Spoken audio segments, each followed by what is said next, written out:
Namo tassa bhagavato arahato samma sambuddhassa. Namo tassa bhagavato arahato samma sambuddhassa. Namo tassa bhagavato arahato samma sambuddhassa. Dhammapada Stories, Part 1. Book 1, Story 4. Kali Yakkhini. It appears that a certain householder's son, on the death of his father, did all the farm and household work by himself alone, and took care of his mother to boot. Now his mother said to him, "Dear son, I will fetch you a young woman to wife." "Dear mother, speak not thus. My sole desire is to care for you so long as you shall live." "Dear son, you alone are doing all the farm and household work, and I am not satisfied to have it so. Let me fetch you a young woman to wife." He protested time and again, and then held his peace. The mother left the house, intending to go to a certain family and fetch home the daughter of that family. Her son asked her, "To what family are you going?" "To such and such a family."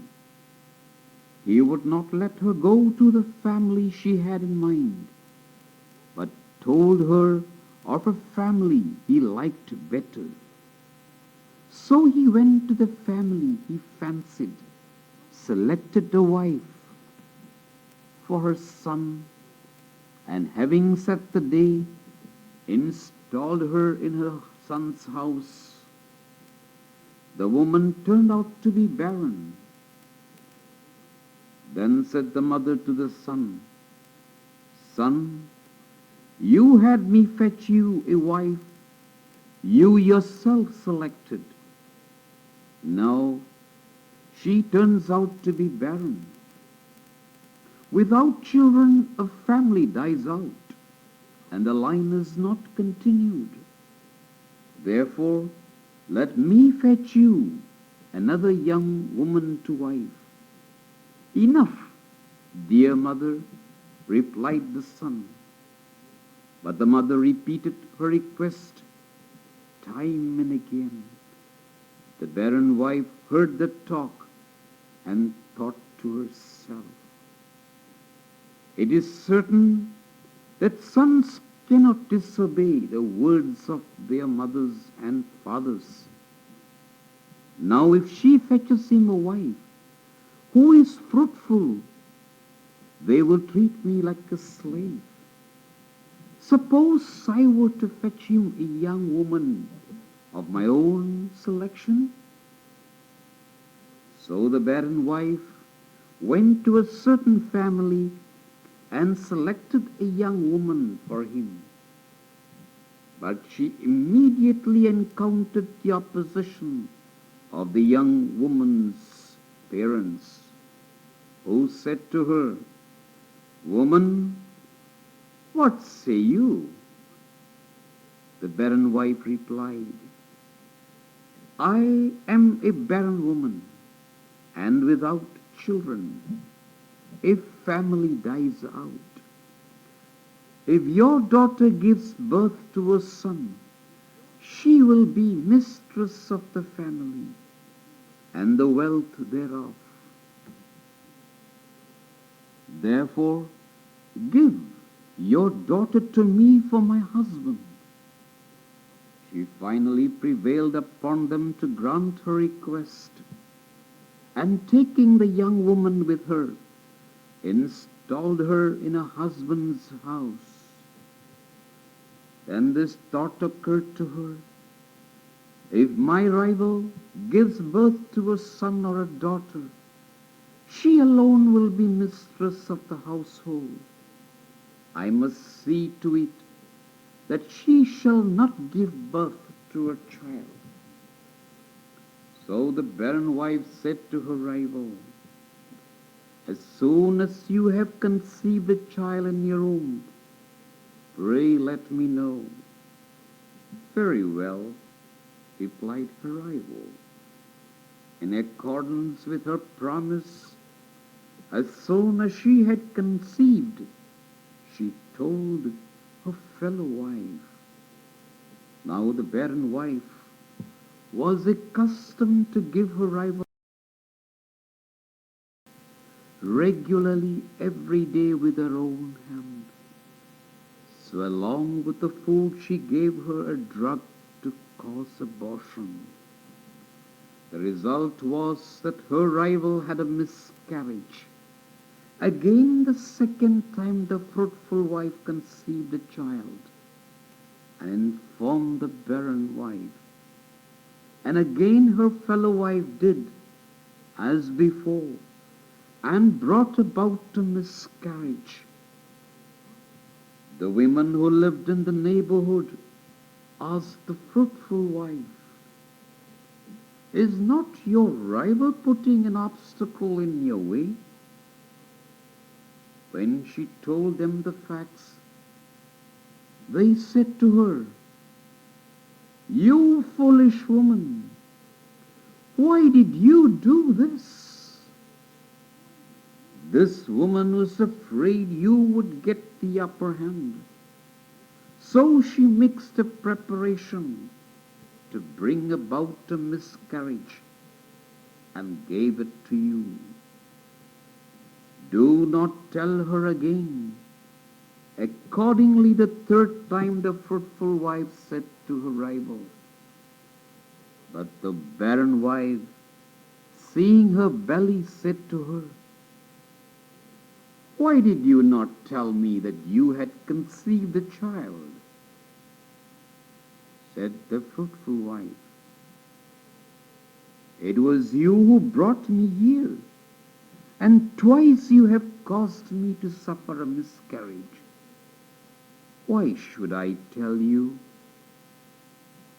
Now I am lost, thought the barren wife.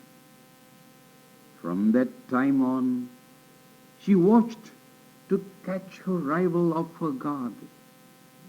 When the babe in the womb was fully matured, she took advantage of an opportunity, mixed a drug, and gave it to her.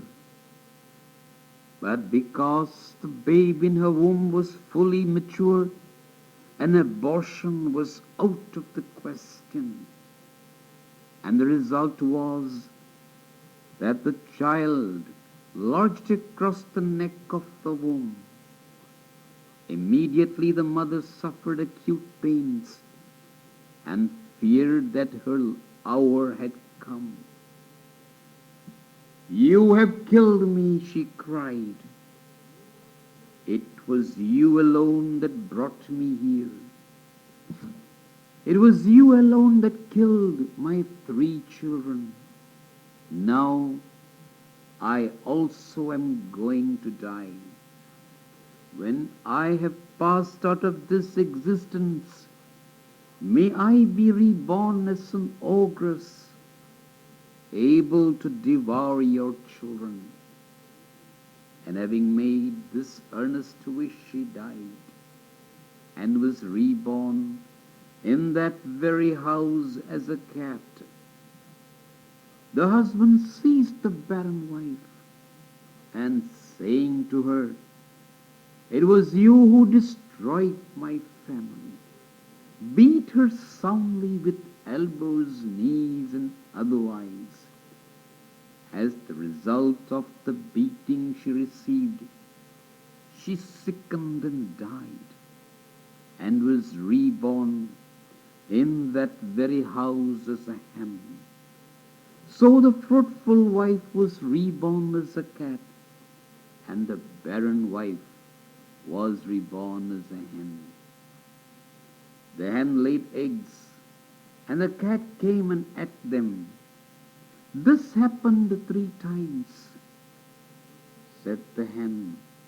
3 my eggs, and now you are seeking an opportunity to eat me too. When I have passed out of this existence, may I be able to eat you and your offspring. And having made this earnest wish, she passed out of that existence and was reborn as a leopardess. The cat was reborn as a doe. So the barren wife, at the end of her existence as a hen, was reborn as a leopardess, and the fruitful wife, at the end of her existence as a cat, was reborn as a doe. Thrice the doe brought forth young, and thrice the leopardess went and devoured the doe's offspring. When the doe came to die, she said, "Thrice this beast has devoured my offspring, and now she intends to devour me too. When I have passed out of this existence, may I be able to devour her and her offspring." And having made this earnest wish, she was reborn as an ogress. When the leopardess passed out of that existence, she was reborn at Savati as a young woman of station. So the fruitful wife, at the end of her existence as a doe, was reborn as an ogress, and the barren wife, at the end of her existence as a leopardess, was reborn at Savati as a young woman of station. When the latter grew up, she married and went to live with her husband's family in a little settlement near the gate of the city. After a time she gave birth to her son. The ogress disguised herself as a dear friend of the young woman and went to see her. "Where is my friend?" said the ogress. "In the inner room. She has just given birth to her child." "Did she give birth to her son or a daughter? I should like to see her." So saying, the ogress went in. While pretending to be looking at the child, she seized him, devoured him, and then went out. Again, a second time, she devoured a child of the young wife in the same way. The third time, the young wife was great with child. She addressed her husband, "Husband, in this place an ogress has devoured 2 sons of mine and escaped. This time I intend to go to the house of my parents to give birth to my child." Now, at this time, that ogress was away, doing her turn at drawing water. For Devaraja, Vesavana's ogress, take their turn at drawing water from Lake Anotata, passing it along from the source. At the expiration of 4 or 5 months, they are released. The others die of exhaustion. The moment the ogress was released from her turn, At drawing water, she went quickly to the young wife's house and inquired, "Where is my friend?" "Where? You will not see her. There is an ogress that devours every child she bears in this house, and therefore she has gone to... She may go wherever she likes, but she will not escape from me." Spurred on by an impulse of hatred, the ogress dashed towards the city. On the day appointed for the naming of the child, the mother bathed him, gave him a name, and then said to her husband, "Husband, now we will go back to our own home." Accordingly, she took the boy in her arms and set out with her husband along the path leading through the grounds of the monastery. When they reached the monastery pool, the young wife gave the boy to her husband and bathed in the pool. When she had finished her bath, her husband bathed in the pool. While the husband was bathing, the wife remained near, giving suck to her child. Just then the ogress drew near.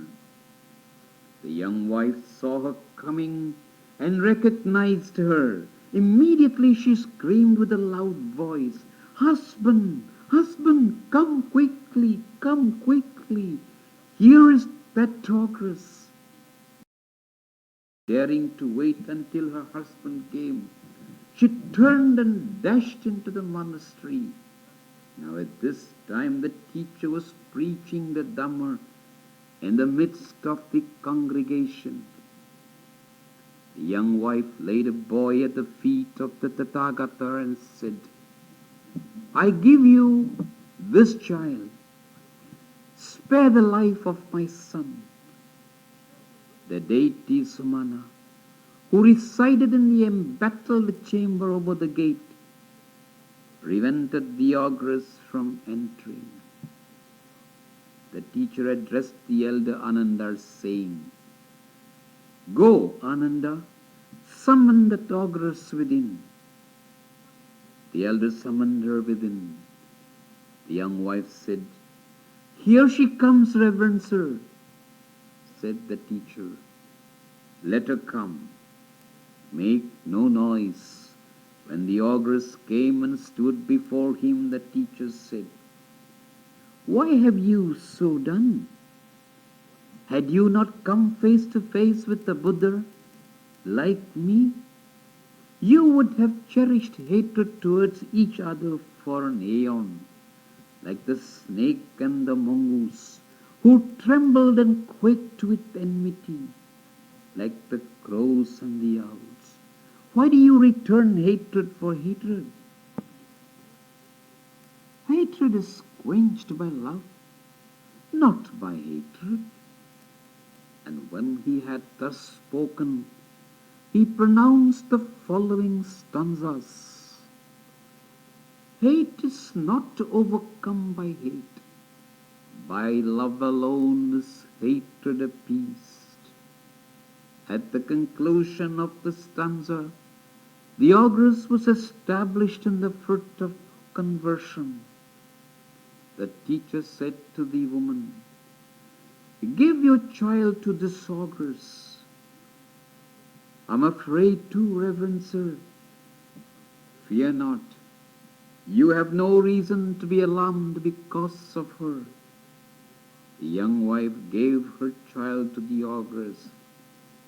The ogress kissed and caressed him, gave him back again to his mother, and began to weep. The teacher asked her, "Why do you weep?" "Reverend sir, in the past I have managed somehow or other to get a living. but I have never had enough to eat. Now, how am I to live? And the teacher comforted her, saying, Do not worry. And turning to the mother, he said, Take this ogress home with you. Let her live in your own house, and feed her with the choicest rice porridge. So the young wife took the ogress, lodged her on the central rafter of the hut, and fed her with the choicest rice porridge. Now when the rice was threshed and the flail was raised, she feared that it would strike her head. So she said to her friend, I shall not be able to live here any longer. Lodge me elsewhere. She was lodged successively in the flail hut, the water jetty, the bakehouse, the storeroom for nymphs, the dust heap, and the village gate. But she refused to live in any of these places, saying, Here the flail rises as if it would split my head in two. Here boys empty out slops. Here dogs lie down. Here boys attend to nature's needs. Here they throw away sweepings. Here village boys practice fortune telling. So they lodged her in a quiet place by herself outside of the village. And there they brought her the choicest rice porridge. The ogress said to her friend, This year there will be abundance of rain. Therefore plant your crops in a dry place. This year there will be a drought. Therefore plant your crops in a moist place. Other people's crops were destroyed, either by excessive moisture or by drought. But the crops of the young wife flourished above measure. People asked the young wife, Woman, your crops are destroyed neither by excessive moisture nor by drought. When you plant your crops, you seem to know in advance whether the season will be wet or dry. How is this? The young wife replied, I have a friend, an ogress, who tells me whether the season will be wet or dry, and I plant my crops according to her directions on high, hollow ground. Don't you see? Every day the choicest rice porridge and other kinds of food are carried out of our house. To her are they carried. If you also carry the choicest rice porridge and other kinds of food to her, and she will look after your crops also. Straightway all the residents of the city rendered honor to her. On her part, from that time forth, she looked after the crops of all, and she received abundant gifts and a large retinue. Subsequently, she established the 8 ticket foods, which are kept up even to this present day.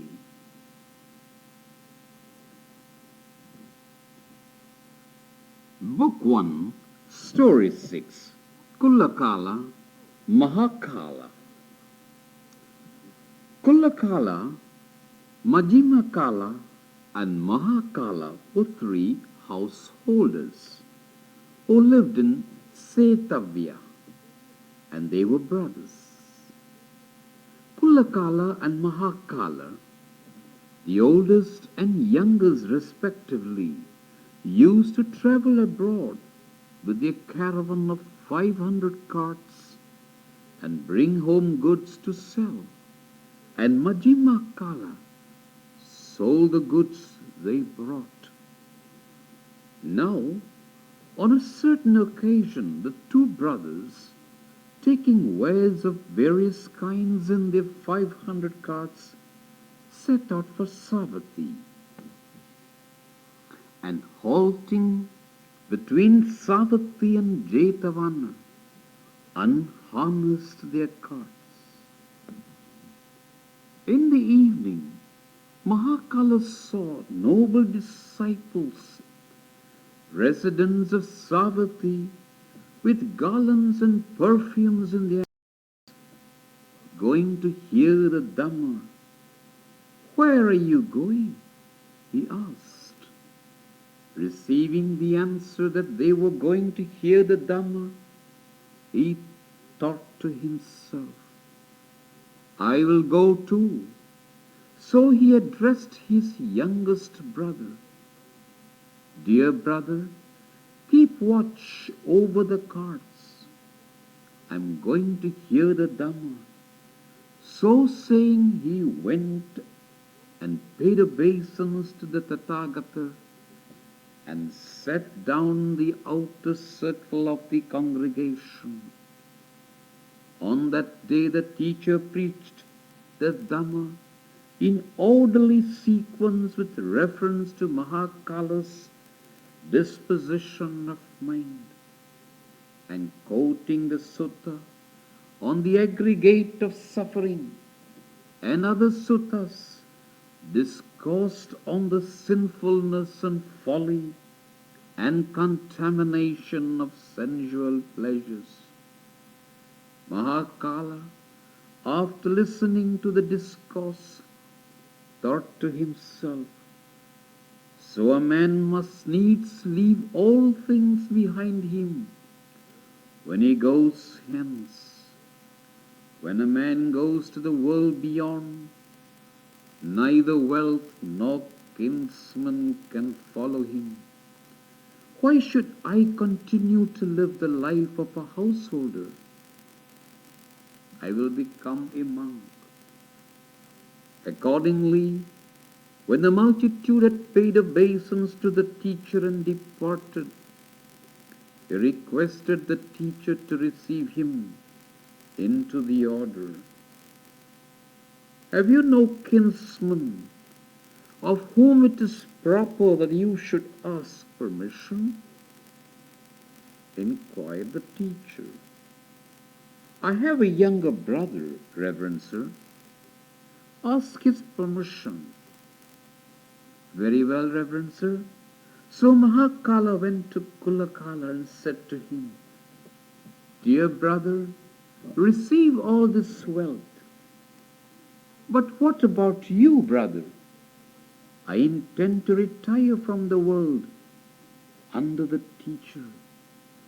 Cullakala used all manner of arguments to dissuade his brother from carrying out his intention, but in vain. Finally he said to him, "Very well, master, do as you wish." So Mahakala went and became a monk under the teacher. Cullakala likewise became a monk. But the thought in Cullakala's mind was, "After a time, I will return to the world and take my brother with me."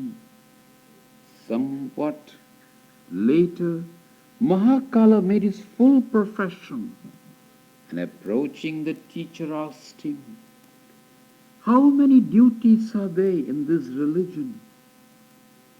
The teacher informed him that there were two. Said Mahakala, "Reverend Sir, since I became a monk in old age, I shall not be able to fulfill the duty of study, but I can fulfill the duty of contemplation." So he had the teacher instruct him in the pure practice of a burning grounder which leads to our hardship. At the end of the first watch, when everyone else was asleep, he went to the burning ground, and at dawn, before anyone else had risen, he returned to the monastery.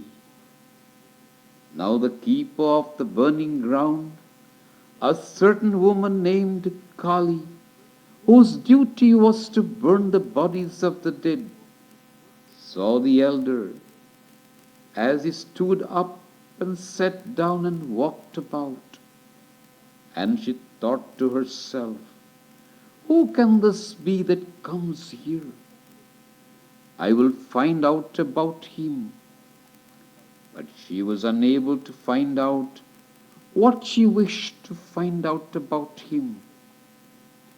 So one night she lighted a lamp in the heart of the burning ground, and taking son and daughter with her, hid herself on one side of the burning ground. When she saw the elder approach, she approached him, paid obeisance to him, and asked him, "Reverend sir, does your noble monk reside in this place?" "Yes, lay sister, reverend sir. Those that reside in a burning ground have certain rules to observe." The elder did not say, "Do you think I shall observe any rules of your telling?" Instead he said, "What ought I to do, lay sister?"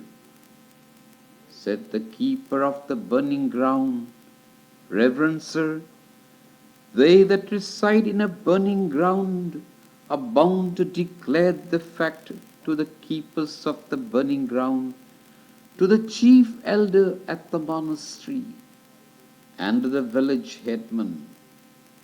Why, thieves who commit depredations when pursued by lawful owners of property frequently flee to a burning ground and leave their spoils there. Then the owners come and threaten residents of the burning ground with harm. But if the authorities are duly informed, they can avert trouble by saying, 'We know for a fact that this reverend monk has resided here for such and such a length of time. He is no thief. For this reason you are bound to declare your intention to the authorities I've mentioned.'" Mahakala then asked, "Is there anything else I ought to do?" "Reverend sir, so long as your reverences resides in a burning ground, you must abstain from fish, flesh, sesame, flour, oil, and molasses. You must not sleep by day. You must not be slothful. You must live with high resolve, exerting all the powers of your will, avoiding double dealing and deceit. In the evening, when all are asleep, you must leave the monastery and come here. At dawn, before any have risen, you must return to the monastery. In case, reverend sir, while you reside in this burning ground, you succeed in reaching the goal of the religious life, and they bring a dead body here and cast it away, I will place it on the funeral pyre, and rendering the usual honors with perfumes and garlands, I will perform the funeral rites over the body. If you do not succeed, I will light the fire, drag the body along with the stick, throw it outside, chop it to pieces with an axe, throw the pieces into the fire, and burn it.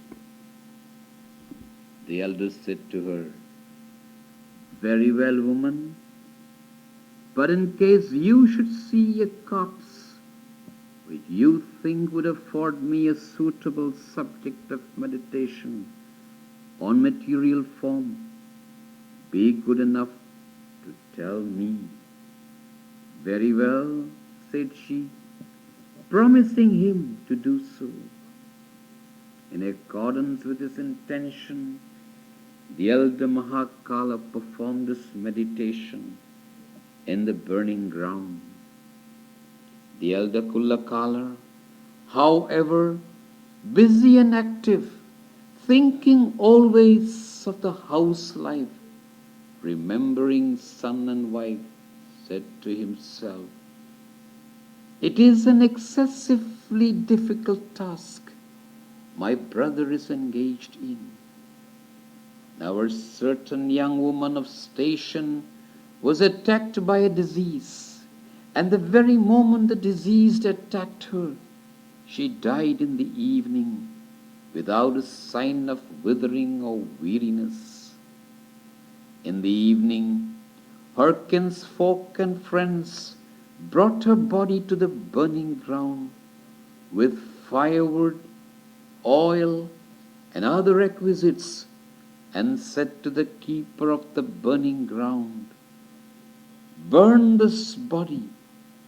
And paying the keeper the usual fee, they turned the body over to her, and they parted. When the keeper of the burning ground removed the woman's dress and beheld her beautiful golden-hued body, she straightway thought to herself, This corpse is a suitable subject of meditation to show to his reverence. So she went to the elder, paid obeisance to him, and said, I have a remarkably good subject of meditation. Pray look at it, reverend sir. Very well, said the elder. So he went and caused the dress which covered the corpse to be removed, and surveyed the body from the soles of the feet to the tips of the hair. Then he said, Throw this beautiful golden-hued body into the fire, and as soon as the tongues of fire have laid hold of it, please tell me. So saying, he went to his own place and sat down. The keeper of the burning ground did as she was told, and went and informed the elder. The elder came and surveyed the body. Where the flames had touched the flesh, the color of her body was like that of a mottled cow. The feet stuck out and hung down. The hands were curled back. The forehead was without skin. The elder thought to himself, This body, which but now caused those who looked thereon to forget the sacred word, has but now attained decay, has but now attained death.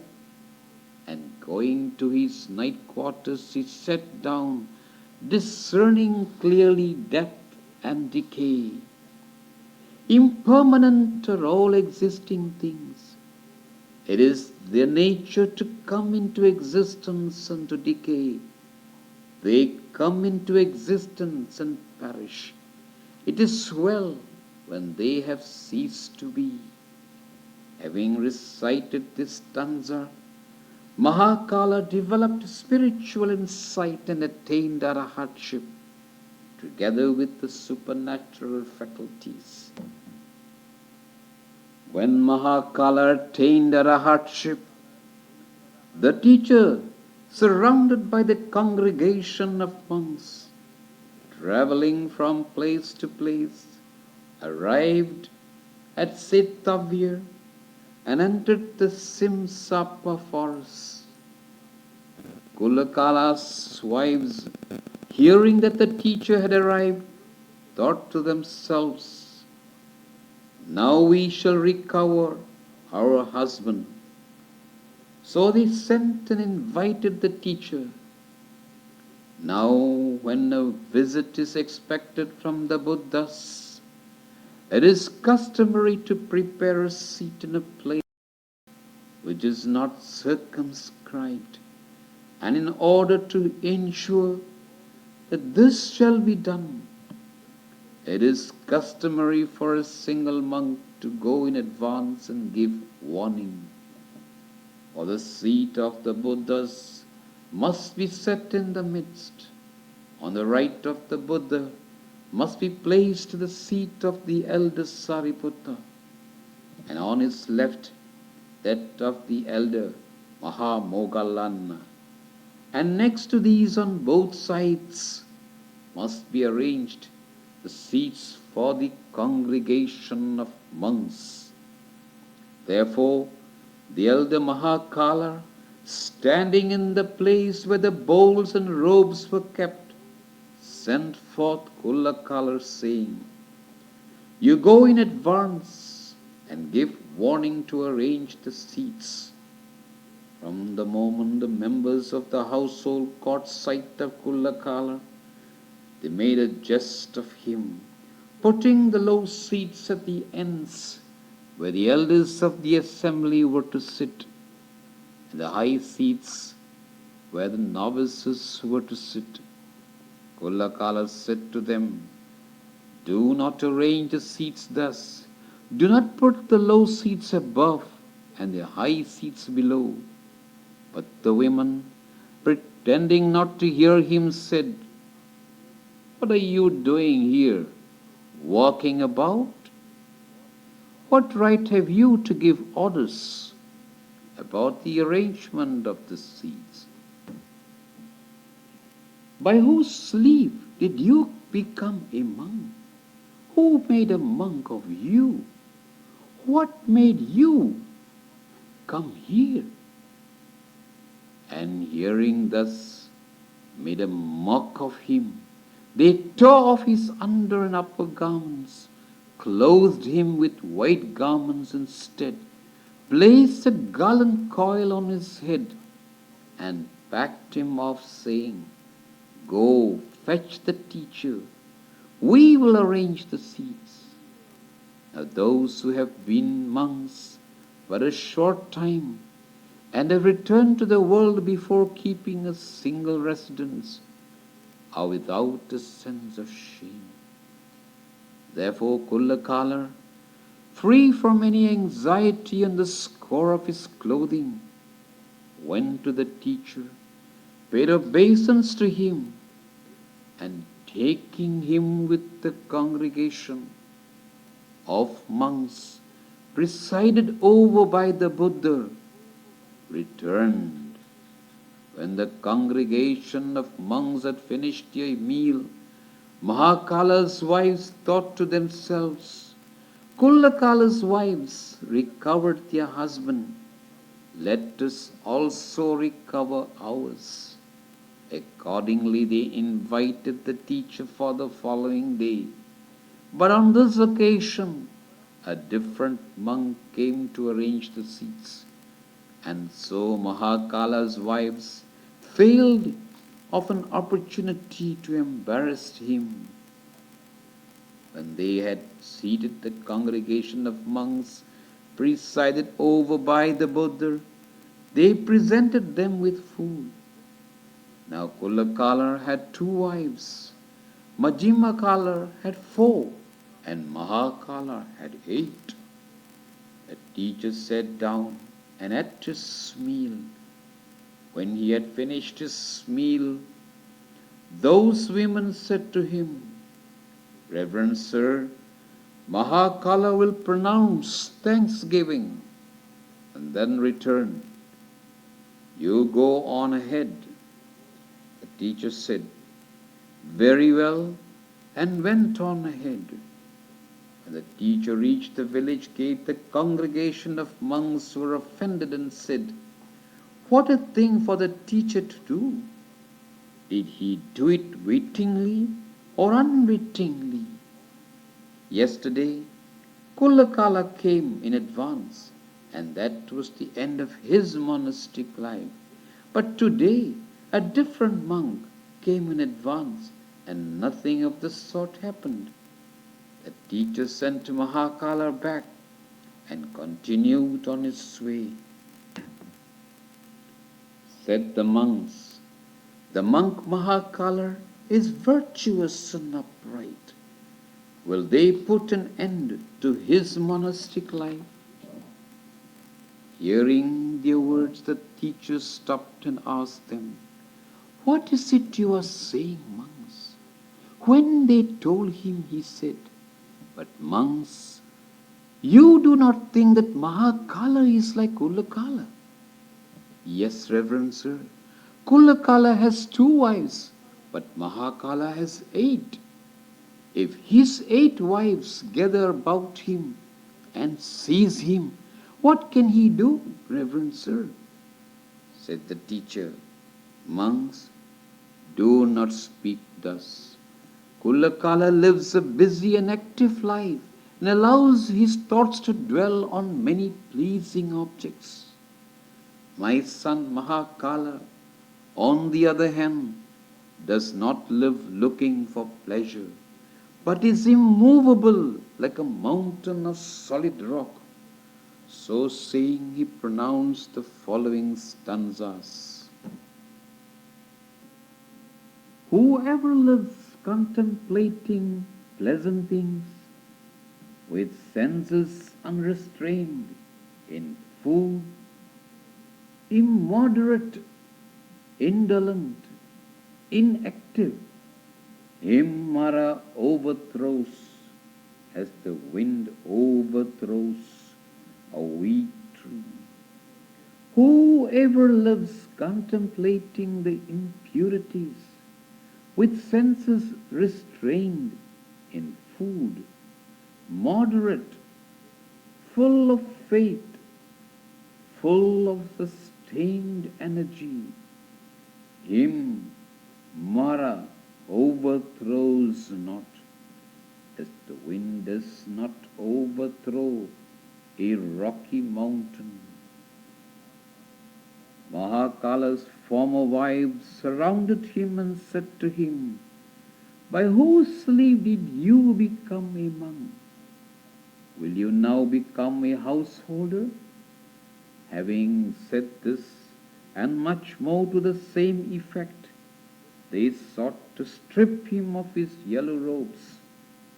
But the elder, divining their intention, rose from the seat where he had been sitting and flew upwards by his supernatural power, rending the peak of the pagoda asunder.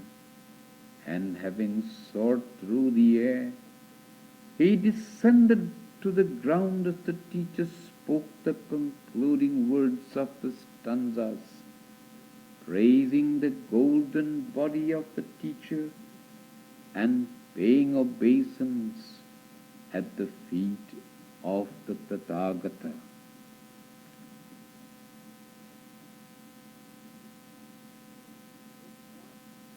Book 1, Story 9, Nanda Thera.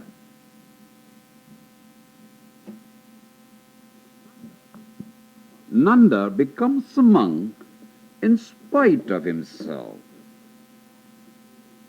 After the teacher had set in motion the glorious wheel of the Dhamma, he retired to Rajagarh and took up his residence at Veluvana.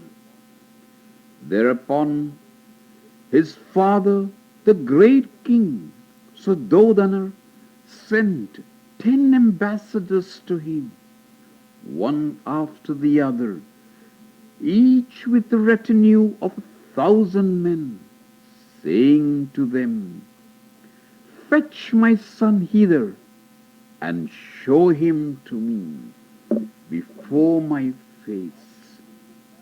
After 9 ambassadors had gone thither, attained Arahatship, and failed to return, elder Kala Udayi went thither and attained Arahatship. And knowing that it was the proper time for the teacher to go, he described the beauties of the journey and conducted the teacher with his retinue of 20,000 Arahats to Kapilapura. And there, in the company of his kinsfolk, the teacher, taking a shower of rain for his text, related the Vesantara Jataka. On the following day he entered the city for alms. By the recitation of the stanzas, a man should exert himself and should not live the life of heedlessness. He established his father in the fruit of conversion, and by the recitation of the stanzas, a man should live righteously. He established Mahapajapati in the fruit of conversion, and his father in the fruit of the second path. And at the end of the meal, with reference to the praise bestowed on him by the mother of Rahula, he related the Chanda Kinnara Jataka. On the following day, while the ceremonies of Prince Nanda's sprinkling, house warming, and marriage were in progress, the teacher entered the house for alms, placed his bowl in Prince Nanda's hands, and wished him good luck. Then, rising from his seat, he departed without taking his bowl from the hands of the prince. Out of reverence for the Tathagata, Prince Nanda did not say, "Reverencer, receive your bowl," but thought within himself, "He will take his bowl at the head of the stairs." But even when the teacher reached the head of the stairs, he did not take his bowl. Thought Nanda, "He will take his bowl at the foot of the stairs." But the teacher did not take his bowl even there. Thought Nanda, "He will take his bowl in the palace court." But the teacher did not take his bowl even there. Prince Nanda desired greatly to return to his bride, and followed the teacher much against his own will. But so great was his reverence for the teacher that he did not dare say, "Receive your bowl," but continued to follow the teacher, thinking to himself, "He will take his bowl here, he will take his bowl there, he will take his bowl there." At that moment they brought word to his bride, ballet of the country, Dhammapada Kalyani,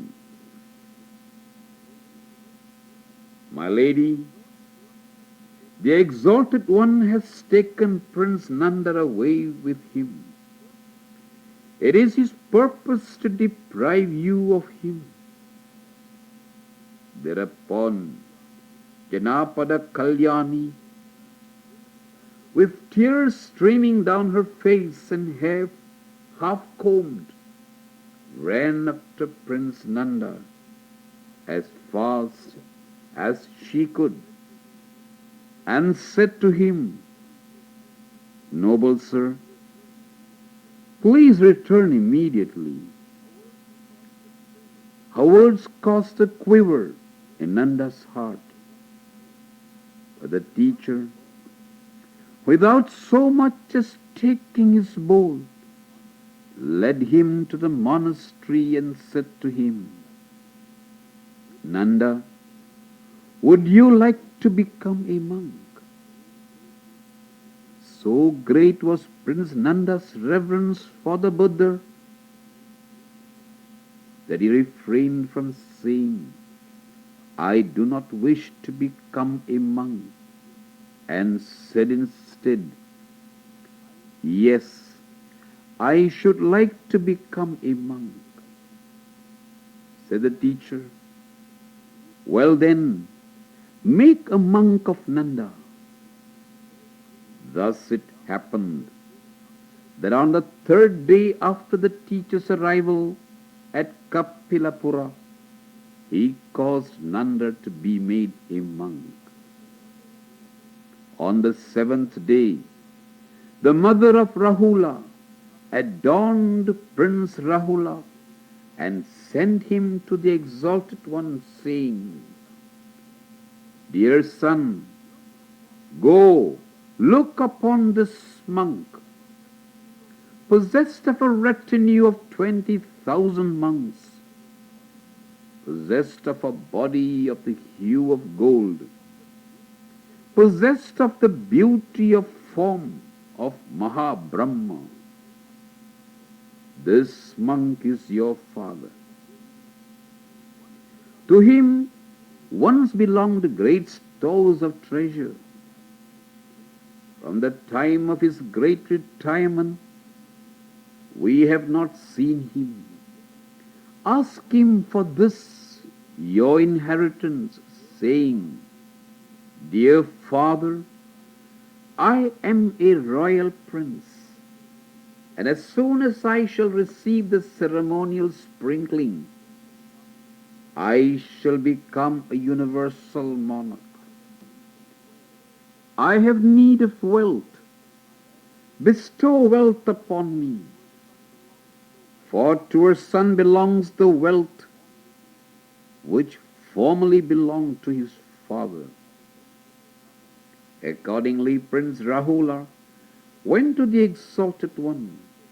The moment he saw him, he conceived a warm affection for his father, and his heart rejoiced within him. And he said, 'Monk, pleasant is your shadow,' and said much else befitting his own station. When the Exalted One had finished his meal, he pronounced the words of thanksgiving, arose from his seat and departed. Prince Rahula followed in the footsteps of the Exalted One, saying, 'Monk, give me my inheritance. Monk, give me my inheritance.' The Exalted One did not repel the prince. Even the attendants were unable to prevent the prince from accompanying the Exalted One. In this manner, the prince accompanied the Exalted One to the grove. Then the thought occurred to the Exalted One, the paternal inheritance which this youth seeks inevitably in its train.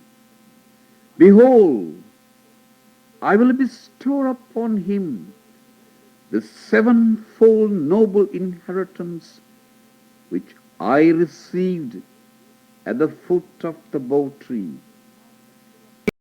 Make him master of an inheritance which transcends the world. Therefore, the Exalted One addressed Venerable Sariputta. Well then, Sariputta, make a monk of Prince Rahula. When, however, Prince Rahula had been received into the order, the king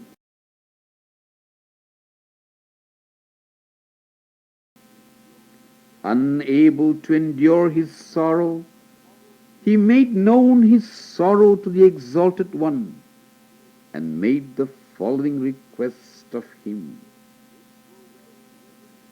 It were well, reverend sir, if the noble monks not receive into the order any youth without the permission of his mother and father. The Exalted One granted him his request. Again, one day as the Exalted One sat in the royal palace after breakfast, the king, sitting respectfully at one side, said to the Exalted One, Reverend sir, while you were practicing your austerities, a certain deity approached me and said to me, your son is dead. But I refused to believe him and replied, my son will not die until he attains enlightenment. Said the Exalted One, how will you believe? In a previous existence also, when a deity showed you bones and said to you, your son is dead, you refused to believe. And with reference to this incident, he related the Dhammapada Jataka. At the conclusion of the story, the king was established in the fruit of the third path. Nanda and the celestial nymphs. When the Exalted One had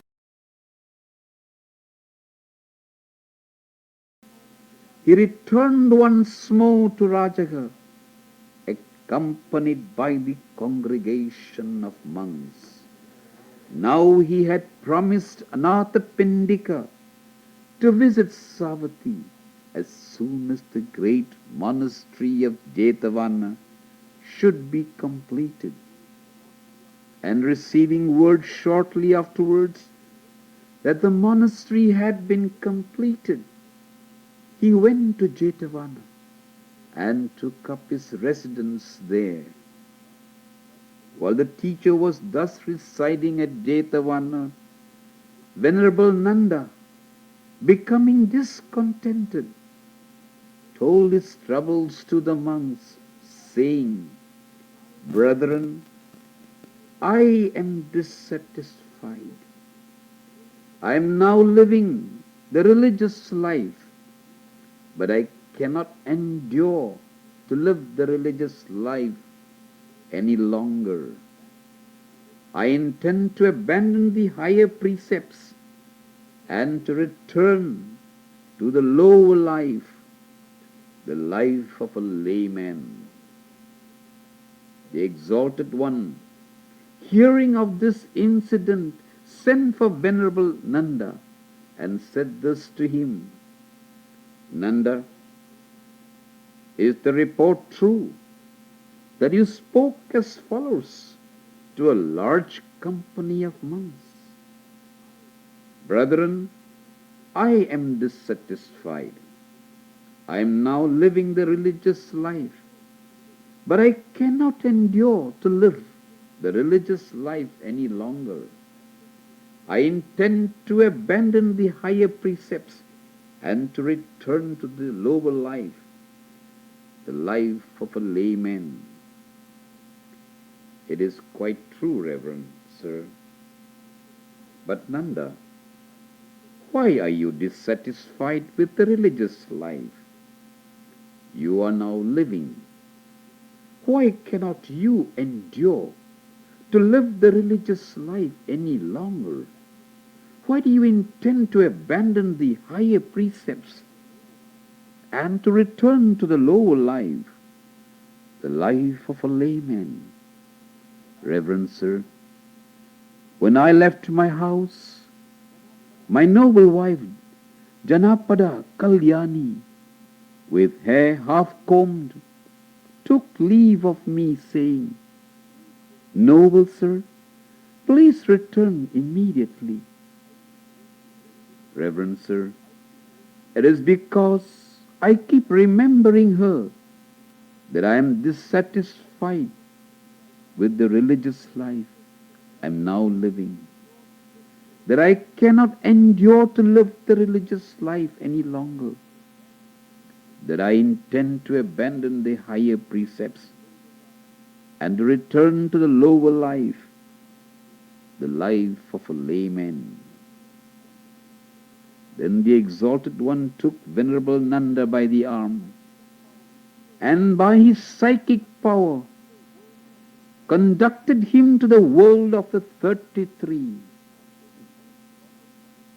On the way, the Exalted One pointed out to Venerable Nanda in a certain burnt field, seated on a burnt stump, a greedy monkey which had lost her ears and nose and tail in a fire.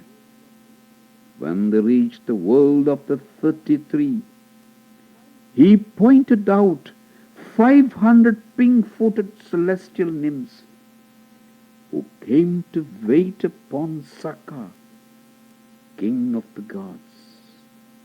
And when the Exalted One had shown Venerable Nanda these two sights, he asked him this question: "Nanda, which do you regard as being the more beautiful and fair, to look upon and handsome, your noble wife Dhammapada Kalyani, or these 500 pig-footed celestial nymphs?" "Reverend sir," replied Nanda, as far inferior as this greedy monkey which has lost her ears and nose and tail is Dhammapada Kalyani, even so far inferior, Reverend sir, is my noble wife Dhammapada Kalyani to these 500 pink-footed celestial nymphs. In comparison with these nymphs, my noble wife does not come into the count. She does not come within a fraction of them. She does not come within a fraction of them. On the contrary, these 500 pink-footed celestial nymphs are infinitely more beautiful and fair to look upon and handsome." "Cheer up, Nanda," replied the Exalted One. "I guarantee that you will win these 500 pink-footed celestial nymphs." Said Venerable Nanda, "If, Reverend sir, the Exalted One guarantees that I shall win these 500 pink-footed celestial nymphs, in that case, Reverend sir, I shall take the greatest pleasure in living this exalted life of a religious person." Then the Exalted One, taking Venerable Nanda with him, disappeared from the world of the 33 and reappeared at Jetavana. Now, it was not long before the monks heard the following report: "It appears that it is in the hope of winning celestial nymphs, that venerable Nanda, brother of the Exalted One, son of his mother's sister, is living the religious life. It appears that the Exalted One has guaranteed that he shall win 500 pink-footed celestial nymphs. As a result, Venerable Nanda's fellow monks treated him as a hireling and as one bought with a price. And they addressed him accordingly, saying, "It appears that Venerable Nanda is a hireling. It appears that Venerable Nanda is one bought with a price. It appears that it is in the hope of winning celestial nymphs that he is living the religious life. It appears that the Exalted One has guaranteed that he shall win 500 pink-footed celestial nymphs." Now Venerable Nanda, although his fellow monks despised him, were ashamed of him, and tormented him by calling him hireling and bought with a price, nevertheless, living in solitude, withdrawn from the world, heedful, ardent, resolute, in no long time, even in this life, himself abode in the knowledge, realization, and attainment of that supreme goal of the religious life, for the sake of which good youths retire once and for all from the home life to the homeless life. This did he know. Birth is end, lived is the holy life. Done is what is to be done. There is no more rebirth. And there was yet another venerable elder numbered among the Arahats. Now a certain deity came by night to the teacher, illuminating the whole Jetavana, and bowing to the teacher, thus addressed him, "Reverend Sir, Venerable Nanda, son of the sister of the mother of the Exalted One, by extinction of the defilements, even in this life, himself abides in the knowledge, realization, and attainment of freedom from the defilements, emancipation of the mind, emancipation of the intellect." And there rose within the Exalted One also knowledge of the following: by extinction of the defilements, Nanda, even in this life, himself abides in the knowledge, realization, and attainment of freedom from the defilements, emancipation of the mind, emancipation of the intellect. In the course of the same night, Venerable Nanda also approached the Exalted One, bowed to him, and spoke as follows: "Reverend Sir, I release the Exalted One from the promise which he made when he, the Exalted One, guaranteed that I should win 500 pink-footed celestial nymphs." The Exalted One replied, "Nanda, I myself encompassed your mind with my own mind and saw.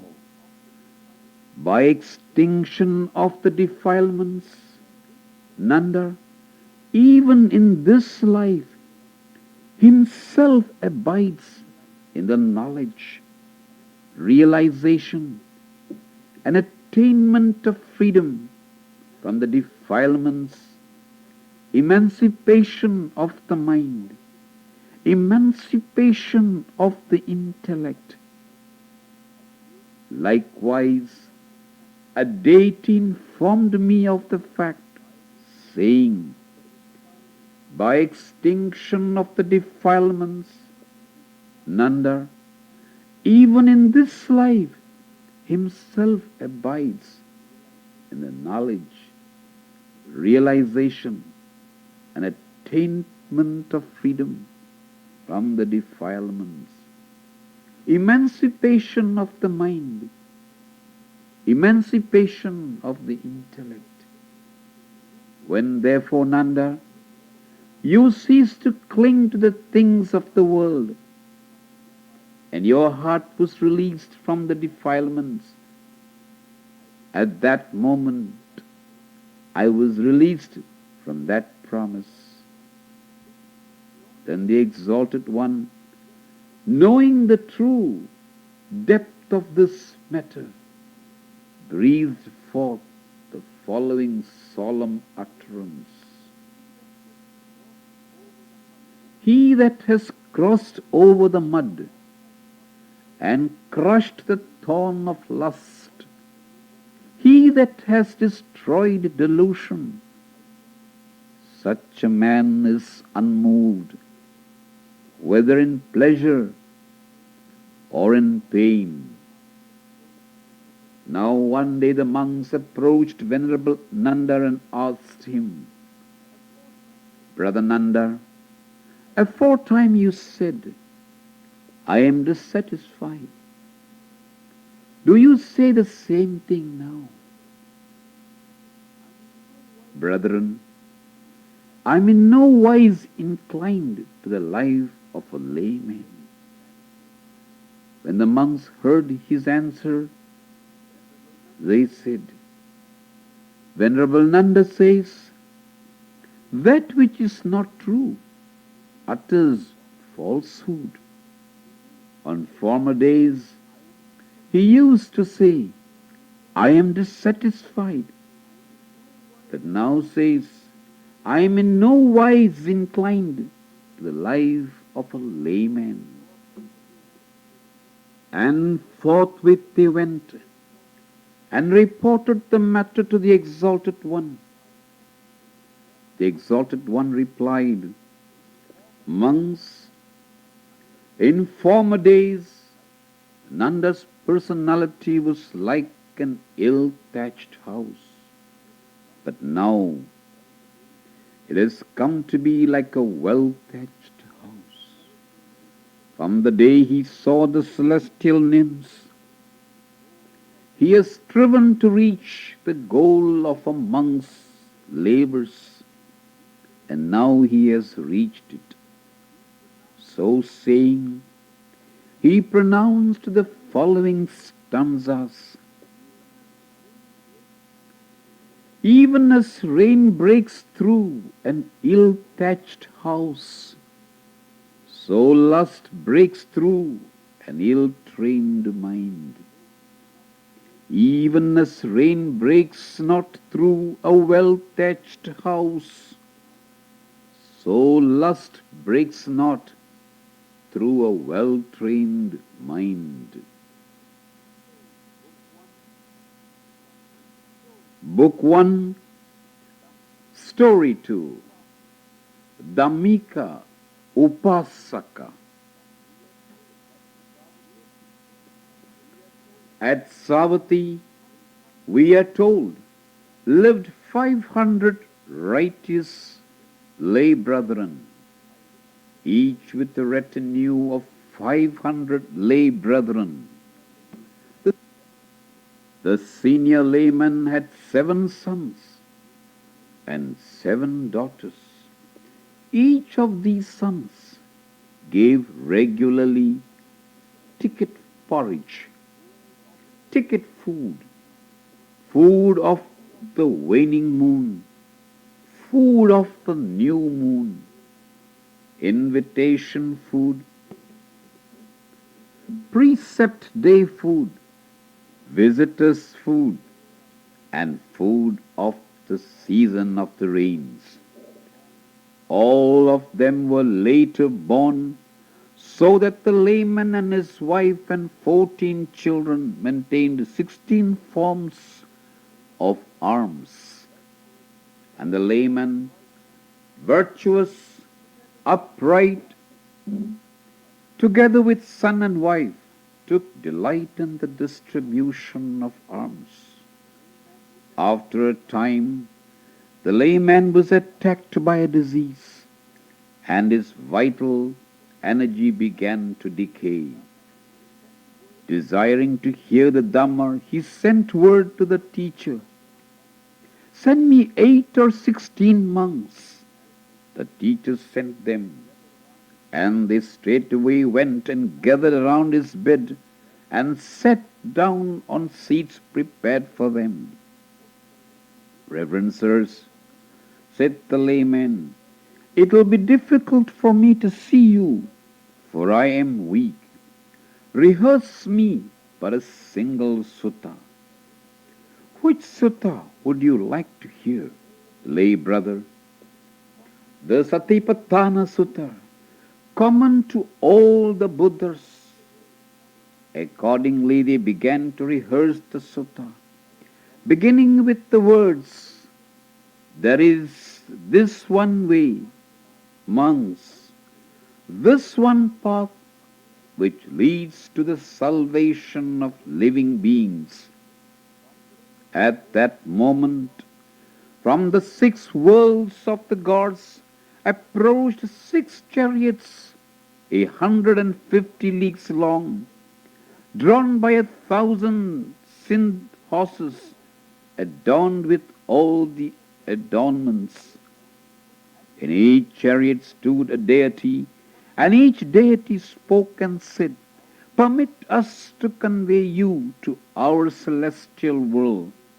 And they spoke again and said, "Even as one shatters a clay vessel and replaces it with a vessel of gold, even so are living beings reborn to take their pleasure in our celestial world." The lay disciple, unwilling to be interrupted in the listening of the Dhamma, said, "Wait, wait." The monks, thinking that he was speaking to them, ceased their recitation of the Dhamma. His sons and daughters cried out, "Formerly our fathers could never hear enough of the Dhamma, but now, after summoning the monks and directing them to rehearse the Dhamma, he stops them himself. After all, there is no man who does not fear death." The monks said to each other, "This is no time for us to remain." And forthwith they rose and departed. After a time the layman recovered his attention and asked his sons, "Why do you weep?" "Dear father," said they, "you sent for the monks, and even as you listened to the Dhamma, you yourself stopped them from rehearsing the Dhamma. We weep to think, after all, there is no man who does not fear death. But where are the noble monks?" They said to each other, "This is no time for us to remain." And forthwith they arose from their seats and departed. Dear sons, I was not speaking to the noble monks. With whom then were you talking, dear father? From the 6 worlds of the gods, 6 deities approached in 6 magnificently adorned chariots, and standing in their chariots poised in the air, they said to me, "Take your pleasure in our celestial world. Take your pleasure in our celestial world." I was talking with them. "Dear Father, where are the chariots? We do not see them." "Have I any wreaths of flowers?" "Yes, dear Father." "Which celestial world is the most delightful?" "Dear Father, the most delightful is the world of the Tusita gods, the abode of the mothers and fathers of the Buddhas and of all the future Buddhas." "Well then, throw a wreath of flowers and say, 'Let this wreath of flowers cling to the chariot which came from the world of the Tusita gods.'" Accordingly, the children of the layman threw the wreath of flowers, and it clung to the pole of the chariot and hung suspended in the air. The populace saw the wreath of flowers suspended in the air, but did not see the chariot. Said the lay disciple, "Do you see this wreath of flowers?" "Yes, we see it. This wreath hangs suspended from the chariot which came from the world of the Tusita gods. I am going to the world of the Tusita gods. Be not disturbed. If you desire to be reborn with me, do works of merit, even as I have done." And when he had thus spoken, he died and set foot in the chariot. Immediately he was reborn as a deity, 3/4 of a league in stature, adorned with 60 cartloads of ornaments. A retinue of 1,000 celestial nymphs attended him, and a golden mansion 25 leagues in extent became visible. When those monks reached the monastery, the teacher asked them, "Monks, did the lay disciple hearken to the recitation of the Dhamma?" "Yes, Reverend Sir, but in the midst of the recitation he cried out, 'Wait, wait!' and stopped us. Then his sons and daughters began to weep, whereupon we said to each other, 'This is no time for us to remain,' and arose from our seats and departed." Monks, he was not talking to you.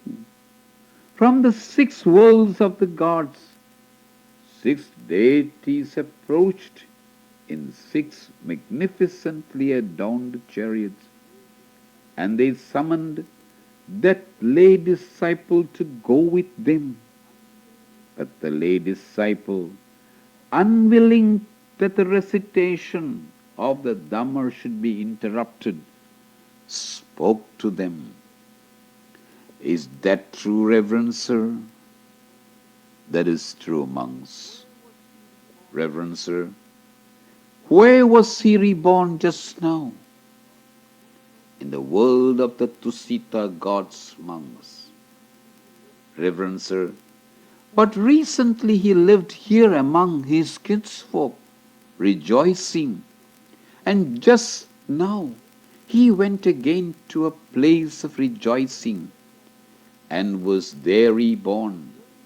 "Yes, monks, they that are heedful, be they laymen or monks, rejoice in both places equally." So saying, he pronounced the following stanzas. "Here he rejoices, after death he rejoices. He that has done good works rejoices in both places. He rejoices. He rejoices exceedingly, seeing the purity of his own deeds.